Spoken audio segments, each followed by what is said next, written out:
Okay, so where we left off is where they were going to Bo Deep Think with the shooting stars for their dad.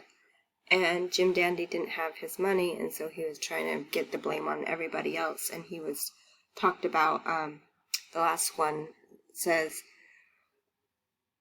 "What if she said no?" Jim Dandy insisted. "Then what would we do? I mean, we still need the crickets, right?" Remember, she'd give him a cricket, and the crickets are supposed to help them find their dad. Such questions crinkled up Biz's forehead and made Stump's eyes go wild. One look told you that according to all reports, Bodacious Deepthink had always been willing to swap a cave cricket for a shooting star. No one had ever suggested otherwise until now. And remember, Jim Dandy is only suggesting now because he's the one that's too scared to steal the coin from his mom to get that screen. Okay, Chapter 23, Eats. "Can't you get by without the crickets?" I asked. "Impossible," Jim Dandy stated. "We've got to have them to find our dads. So the question I'm asking is this. What do we do? What do we give old Bo if she says no to shooting stars?" Both Biz and Stump scowled as if it was a trick question. "Duke," Jim Dandy said, making my cousin jump. "You tell them." "An IOU?" Duke suggested. He'd always been a firm believer in them, so long as he didn't have to pay them back. "Bo doesn't take IOUs," Jim Dandy chided. "Oh," Duke muttered, deflating fast. "Duke's cousin?" Jim Dandy moved on to me without having bothered to learn my name. "What would you give her?" "Something else?" I had no idea what he was fishing for. "That's it," Jim Dandy whooped. "But what?" Stump said. "What else do we know she likes?" Jim Dandy prodded. "Eats?" Stump guessed, inspired. "She is a rock troll," Biz reluctantly agreed. "She'd be hungry." "So there's your answer," Jim Dandy bowed. "If we come up short on shooting stars, we offer her a feast she can't resist. And that's where our old friend Duke comes into the picture." "I do?" Duke revived. "He does?" Stump second, so surprised that his nostrils bubbled out some extra green froth. "Indeed he does," Jim Dandy assured them, slapping Duke on the back with that especially friendly way he had. "We need someone to help us carry the eats." "What kind of eats?" Duke sounded eager to please as a puppy. "Oh, legs of mutton, wheels of goat cheese, a barrel or two of pig's feet."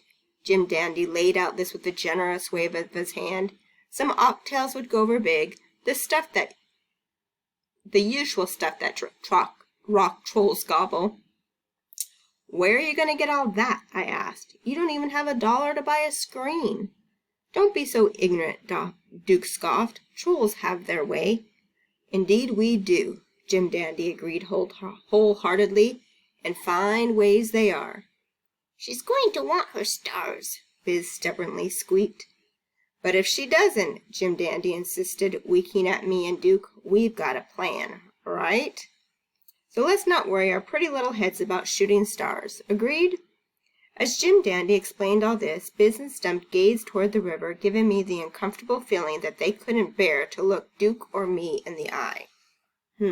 Usually if someone can't bear to look you in the eye, that means they're not telling you the truth or they're hiding part of the truth. Chapter 24, Sniffing for Stars. Grandpa B always claimed that shooting stars were craters falling off the moon, though he had a twinkle in his eye whenever he said that. How many of them hit the ground? I don't imagine anyone knows for sure, but to find some of those that do touch down, you've got to look in the right places. It turned out that any place that was covered with trees and bushes and grass was the wrong place. When it came to shooting stars, plants hide things. That was why the trolls headed for the center of the sandbar, which is nothing but a huge sandbox, hardly any plants anywhere. "Nose funnels are the only way to go," Jim Dandy lectured, digging out a pair of small brass funnels from his alligator bag. He stuck them in his nostrils. "Lot you know about it," Biz squeaked. All you really have to do is clear your sniffer out good and clean so nothing's between it and the aroma." To prove his point, Biz pulled out a small box of his alligator bag. The box was filled with moldy bluish powder, a tiny pinch which he packed up his nostrils one at a time. The sneezes that followed were like cannon blasts and bounced him backwards 2 hops. Guess they're trying to clean out their nose. Maybe they smell the shooting stars? Rookie, Stump muttered, shaking his head to show how pathetic Jim Dandy and Biz's approaches were. From inside his alligator bag, he lifted out a wire cage, and from inside the cage he coaxed out the teacup poodle, all done up in ribbons and frills and hardly bigger than a pocket-sized teddy bear. After patting the toy-sized dog gently on the head and whispering softly in its ear, he set it on the sand and called out, "Fetch!" The poodle darted off into the night, with Stump grabbing a burning stick from the fire to chase after him. Jim Dandy and Biz grabbed the torches and took off running too, snouts working hard. I tried to sniff or two myself, with no results other than to make Duke laugh. So apparently only the trolls can smell. "You haven't got the nose for it," he told me, and then to prove he had, he stuck his nose straight up in the air and took one large, hard sniff. "Yep," he gloated, "they're out there." "What do they smell like?" I wanted to call his bluff. "A little like grilled cheese sandwiches that's been burned." His nose twitched. "Only sweeter." The sandbar we stood on rose high as a good-sized hill, with a crown that was as flat and large as a football field. Duke and I dragged the screens and other mining stuff on top and waited for instructions. It took several trips, and for once in his life, Duke did most of the work. He didn't want me touching anything valuable, and when it came to his friend's mining equipment, almost everything was priceless. The night was dark, and so far moonless. We wouldn't have been able to spy Jim Dandy, Biz, or Stump if they weren't carrying torches. By then I figured out that I was probably going to need help finding the stone feather, and unlikely as it seemed, Duke was my best bet. I started my campaign to win him over with a shot in the dark. "So what's Jim Dandy promising you?" "Nothing," Duke answered way too quickly. "Whatever it is," I predicted, "he'll never deliver." Which proves that you don't know doodly about Jim Dandy Eeltongue. I know his own friends don't trust him. "They're river trolls," Duke shot back. "What did you expect?"